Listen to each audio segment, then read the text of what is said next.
Hello, and welcome back to Open for Learn, your home for deep dives into the books that are taking the world by storm.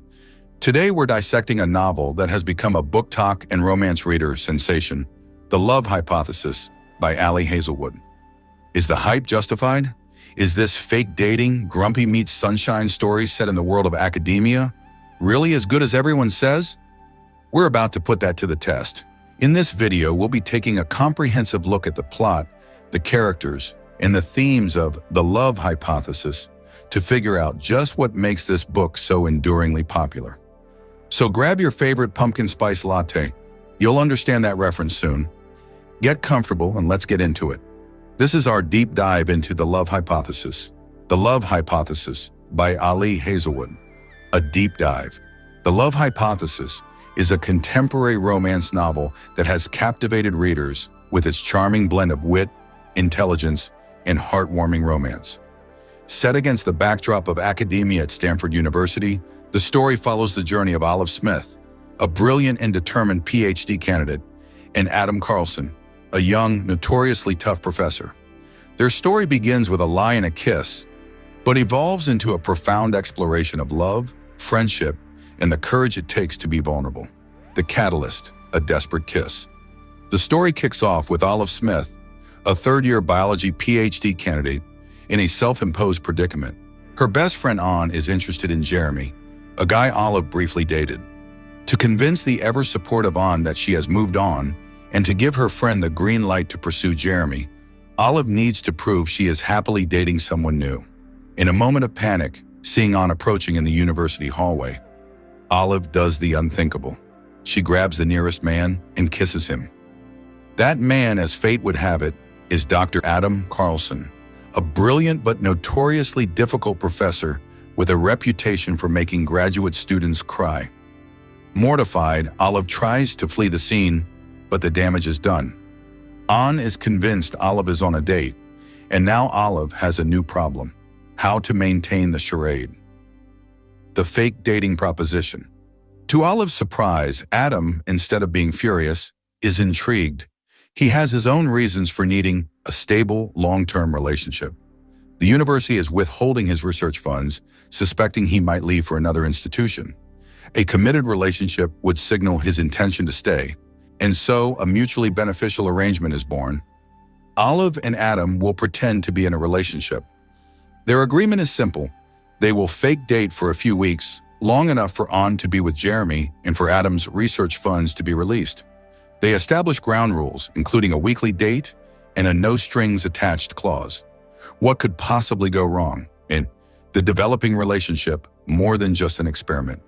As Olive and Adam begin their fake relationship, the lines between pretense and reality start to blur. Their weekly dates, which range from coffee shop meetings to attending a friend's wedding, become less of a chore and more of an opportunity for them to get to know each other. Olive discovers that the formidable Dr. Carlson is not the heartless tyrant everyone thinks he is. Beneath his grumpy exterior lies a man who is fiercely protective of the people he cares about, incredibly supportive of his students, and possessed of a dry, sarcastic wit that perfectly complements Olive's own brand of humor. Adam, in turn, is captivated by Olive's passion for her research, her unwavering loyalty to her friends, and her unique, often chaotic approach to life. He sees beyond her insecurities and self-doubt, recognizing the brilliant and compassionate woman she is. Their interactions are filled with witty banter and undeniable chemistry. From Adam's deadpan teasing about Olive's love for all things pumpkin spice to Olive's attempts to humanize the stoic professor, their dynamic is both hilarious and heartwarming. One of the most memorable scenes is when Adam, in a moment of pure, unadulterated support, helps Olive prepare for a major presentation, his belief in her abilities unwavering. The complications, insecurities, misunderstandings, and a threat from within. Of course, no romance is without its obstacles. Olive and Adam's journey is complicated by their own insecurities and a series of misunderstandings. Olive, whose mother died from pancreatic cancer, has dedicated her life to finding a new method for early detection.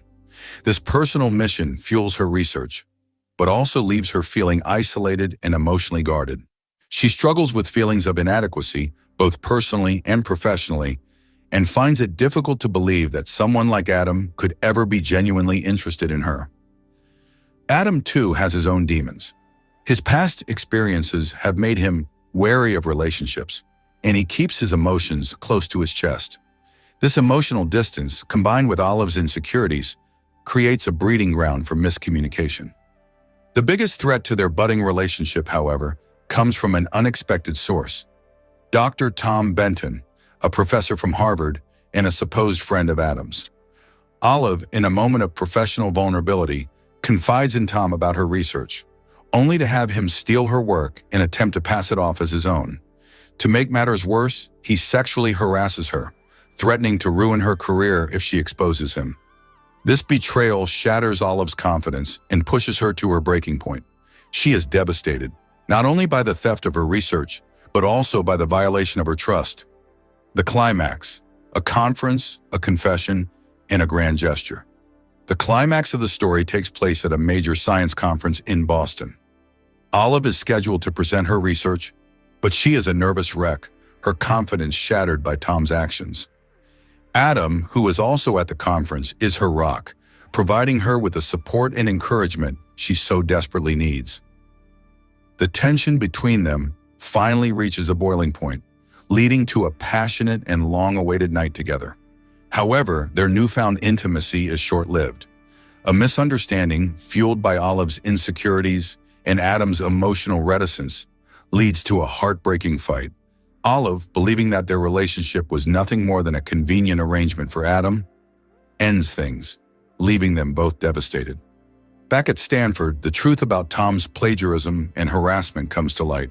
With the help of her friends, Ann and Malcolm, and the support of Adam's friend, Holden, Olive finds the courage to report Tom. He is subsequently fired from Harvard, and Olive's research is rightfully returned to her. In a classic grand gesture, Adam, realizing the depth of his feelings for Olive, rushes to her apartment and confesses his love for her. He reveals that he has been in love with her for years, ever since he first met her as a prospective student. He had been her anonymous benefactor, the one who had encouraged her to pursue her PhD at Stanford. The resolution: a happily ever after. With the truth out in the open, Olive and Adam are finally able to overcome their insecurities and fully embrace their love for each other. They embark on a real, honest-to-goodness relationship, one built on a foundation of mutual respect, unwavering support, and a shared love for science and each other. The novel ends with an epilogue set a year later, showing Olive and Adam happily together. Their love story a testament to the fact that sometimes the most unexpected hypotheses lead to the most beautiful discoveries. And there you have it, the story of Olive Smith and Adam Carlson, a fake relationship that turned into a very real and very beautiful love story. So, is the hype justified? In our opinion, absolutely. The Love Hypothesis is more than just a romance novel.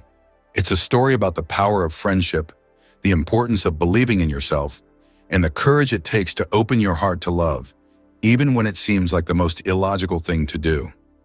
What do you think? Have you read The Love Hypothesis? What are your thoughts on the story?